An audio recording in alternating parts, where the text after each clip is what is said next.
મથુરાથી જમ્મુ સુધીની સડક માર્ગે ગાડી કાર દ્વારા મુસાફરીનો મથુરાથી જમ્મુ સડક માર્ગે પ્રવાસનો મથુરાથી જમ્મુ સુધીની ગાડી દ્વારા મુસાફરી લાંબી પરંતુ ખૂબ જ સુવિધાજનક અને રોમાંચક છે. આ પ્રવાસ ભારતના મેદાની વિસ્તારોમાંથી પસાર થઈને પહાડોની શરૂઆત સુધી જાય છે. અંતર અને અંદાજિત સમય. કુલ અંતર આશરે 670 કિલોમીટર. અંદાજિત સમય 11:13 કલાક. આ સમય વાહનની ગતિ અને રસ્તામાં લીધેલા વિરામ પર આધાર રાખે છે. મુખ્ય પ્રવાસ માર્ગ રૂટ. દિલ્હીના ભારે ટ્રાફિક અને ભીડથી બચવા માટે શહેરની બહારના બાયપાસ માર્ગનો ઉપયોગ કરવો સૌથી ઉત્તમ રહેશે. પ્રથમ તબક્કો મથુરાથી નીકળીને પલવલ તરફ જવું. ત્યાંથી દિલ્હીની બહારથી પસાર થતા મુખ્ય પેરિફેરલ બાયપાસ માર્ગ પર ચઢવું. બીજો તબક્કો આ બાયપાસ માર્ગ તમને સીધા સોનીપત પાસે રાષ્ટ્રીય ધોરીમાર્ગ 44 NH 44 પર લાવી દેશે. ત્રીજો તબક્કો રાષ્ટ્રીય ધોરીમાર્ગ 44 પર આગળ વધતા તમે પાણીપત, કરનાલ, અંબાલા, લુધિયાણા, જાલંધર અને પઠાણકોટ થઈને જમ્મુ પહોંચી શકશો. રસ્તાની સ્થિતિ અને સુવિધાઓ. રસ્તાની ગુણવત્તા. આખો માર્ગ 4 અથવા 6 માર્ગીય લેન બનેલો છે અને રસ્તાની સ્થિતિ અત્યંત ઉત્તમ છે. પઠાણકોટથી જમ્મુ વચ્ચેનો રસ્તો પણ ઘણો સરસ છે. ભોજનની સુવિધા.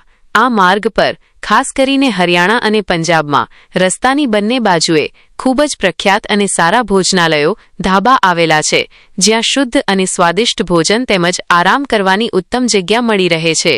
ઈંધણની સુવિધા. સમગ્ર માર્ગ પર થોડા અંતરે વાહનમાં ઈંધણ, પેટ્રોલ, ડીઝલ ભરાવવા માટેના કેન્દ્રો સતત ઉપલબ્ધ છે. મહત્વની સાવચેતીઓ અને સૂચનાઓ. વહેલી શરૂઆત. મુસાફરી વહેલી સવારે 4 થી 5 વાગ્યાની વચ્ચે શરૂ કરવી હિતાવહ છે. આનાથી તમે દિલ્હીની આસપાસનો સવારનો ટ્રાફિક સરળતાથી પાર કરી શકશો અને સાંજ સુધીમાં જમ્મુ પહોંચી જશો. ટોલ નાકાની ચૂકવણી. આ લાંબી મુસાફરીમાં ઘણા કર વસૂલાત કેન્દ્રો, ટોલ નાકા આવશે. સમય બચાવવા માટે ગાડી પર ડિજિટલ ચૂકવણીનું સ્ટીકર, ફાસ્ટેગ પૂરતા બેલેન્સ સાથે સક્રિય હોવું ફરજિયાત છે. વાહનની ચકાસણી. નીકળતા પહેલા ગાડીના ટાયરની હવા, એન્જિનનું તેલ, ઓઇલ અને પાણી બરાબર ચકાસી લેવું જરૂરી છે.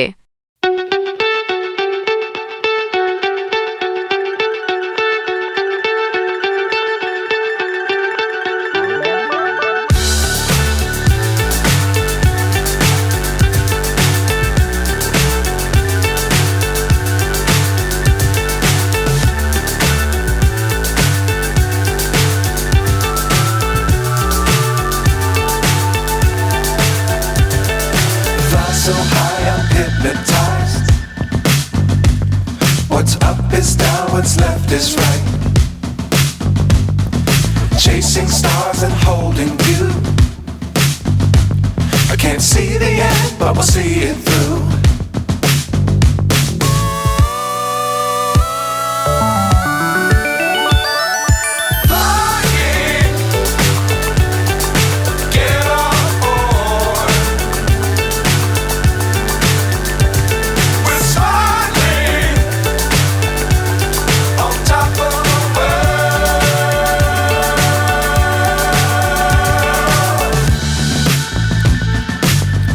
Times don't fly too high. Be sure to keep the ground in sight. Fly forever if you keep it tight. Love the world but keep the sky on your mind.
YouTube channel વિક્રય okay Gondal આપનું સ્વાગત કરે છે અને આપણે આવી ગયા છીએ જમ્મુની પ્રખ્યાત હોટલમાં કે જે 5 સ્ટાર હોટલ છે.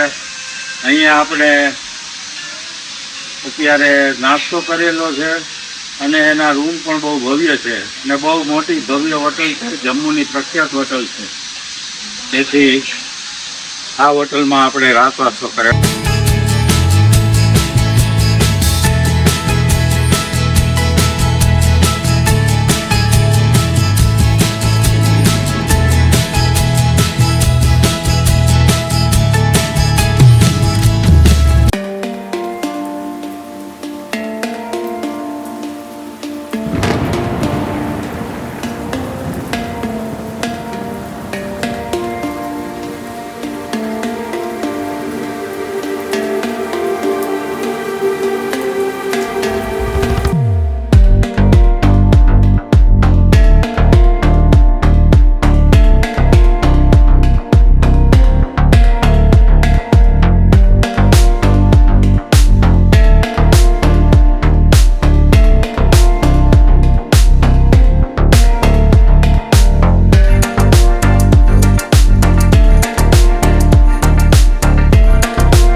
જમ્મુથી કતરા સુધીની સડક માર્ગે ગાડી દ્વારા મુસાફરીનો વિશેષ અને વિગતવાર અહેવાલ નીચે મુજબ છે.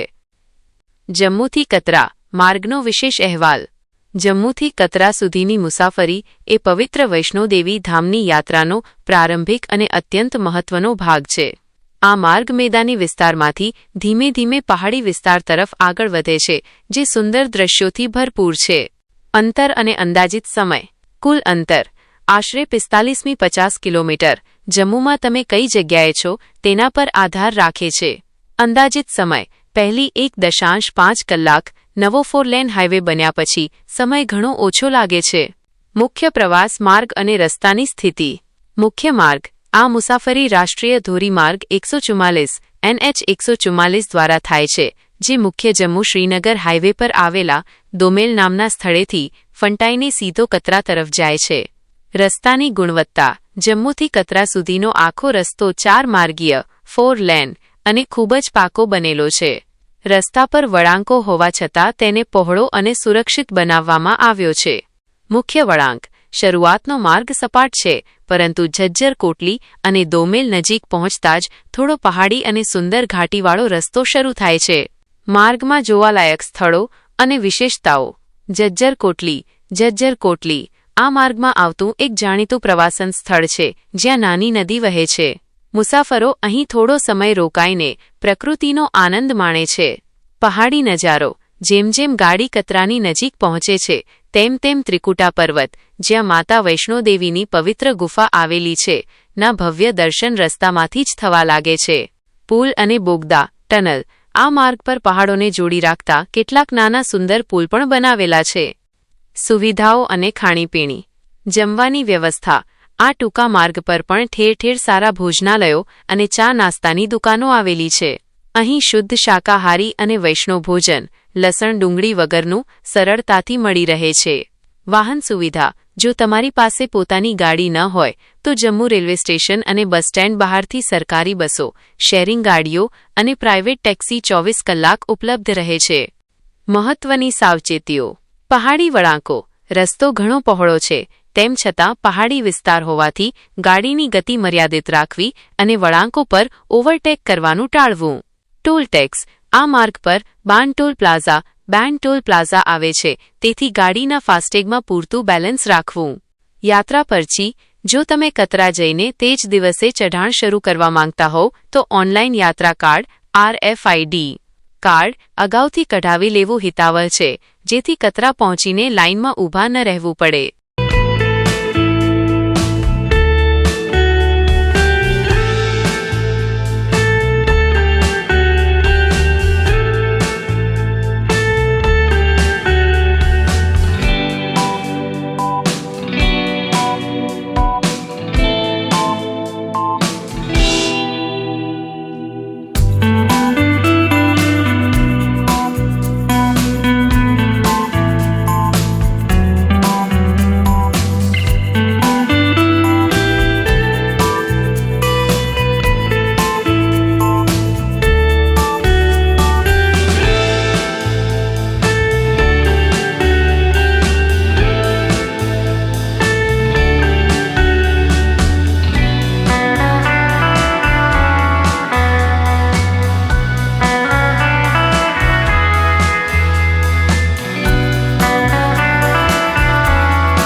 નમસ્કાર મિત્રો, આપણે જમ્મુથી કટરા તરફ જઈ રહ્યા છીએ.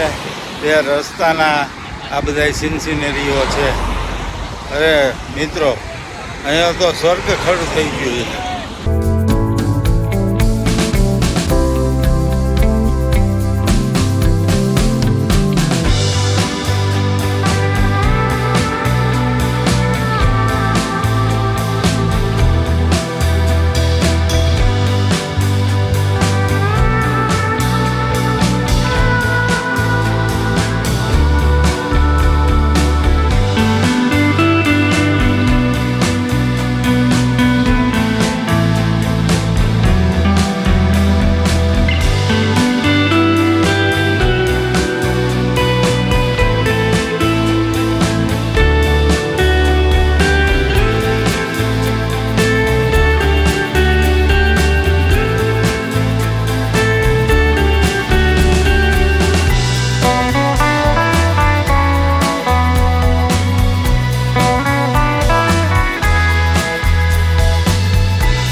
કતરાથી શ્રીનગર.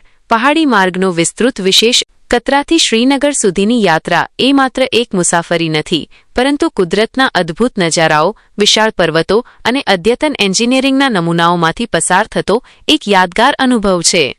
પીર પંજાલની પર્વતમાળાઓને ચીરીને જતો આ માર્ગ જેટલો સુંદર છે તેટલો જ સાવચેતી ભર્યો પણ છે. અંતર અને અંદાજિત સમય. કુલ અંતર આશરે 235 કિલોમીટર. નવી ટનલ બન્યા પછી અંતર ઘટ્યું છે.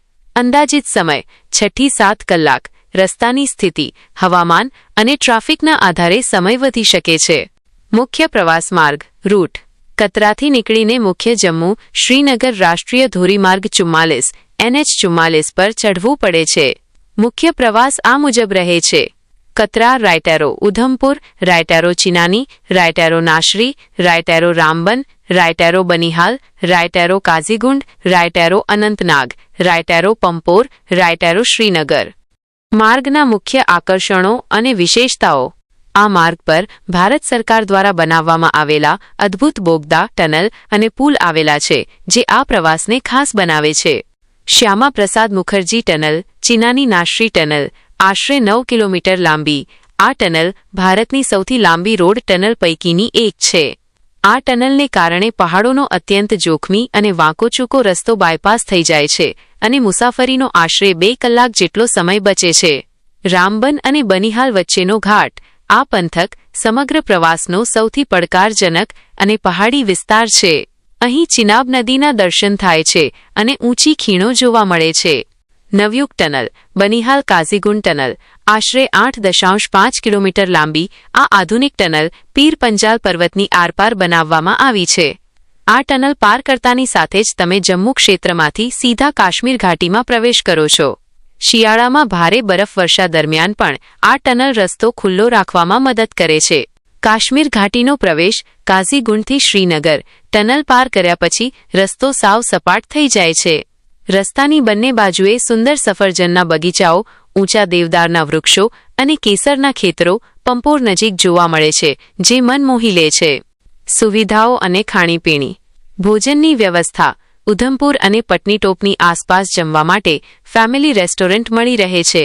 કાશ્મીર ઘાટીમાં પ્રવેશ્યા પછી અનંતનાગ અને પંપોર આસપાસ અસલ કાશ્મીરી ભોજન અને ગરમાગરમ કાશ્મીરી કહેવા, ખાસ ચા પીવાનો આનંદ માણી શકાય છે. ઈંધણ. હાઇવે પર પૂરતા પ્રમાણમાં પેટ્રોલ પંપ આવેલા છે, પરંતુ બનિહાલ છોડતા પહેલા ગાડીનું ટેન્ક ફૂલ રાખવું હિતાવહ છે. પ્રવાસ દરમિયાન રાખવાની મહત્વની સાવચેતીઓ. વહેલી શરૂઆત. કતરાથી વહેલી સવારે 5-6 વાગ્યાની વચ્ચે નીકળી જવું સૌથી ઉત્તમ છે. વહેલા નીકળવાથી હાઇવે પર ટ્રકોનો ટ્રાફિક નડતો નથી અને સાંજ પડતા પહેલા સુરક્ષિત રીતે શ્રીનગર પહોંચી શકાય છે. હવામાનની ચકાસણી. ચોમાસામાં ભારે વરસાદ કે શિયાળામાં બરફવર્ષાને કારણે રામબન અને બનિહાલ વચ્ચે ક્યારેક ભૂસ્ખલન, લેન્ડસ્લાઇડ થવાનું જોખમ રહે છે. તેથી નીકળતા પહેલા સ્થાનિક ટ્રાફિક પોલીસની વેબસાઇટ કે સમાચાર દ્વારા હાઇવે ખુલ્લો છે કે નહીં તેની ખાતરી કરી લેવી. અનુભવી ચાલક. પહાડી રસ્તાઓ પર તીવ્ર વળાંકો અને ઊંડી ખીણો હોવાથી પહાડોમાં ગાડી ચલાવવાનો સારો અનુભવ હોય તેવા ચાલક, ડ્રાઈવર પાસે જ ગાડી ચલાવડાવવી. ઓવરટેક ન કરવું. ટનલની અંદર ગાડીની સ્પીડ મર્યાદિત રાખવી અને લાઇન બદલવી નહીં કે ઓવરટેક કરવો નહીં. ટનલની અંદર સીસીટીવી કેમેરા દ્વારા સતત નજર રાખવામાં આવે છે.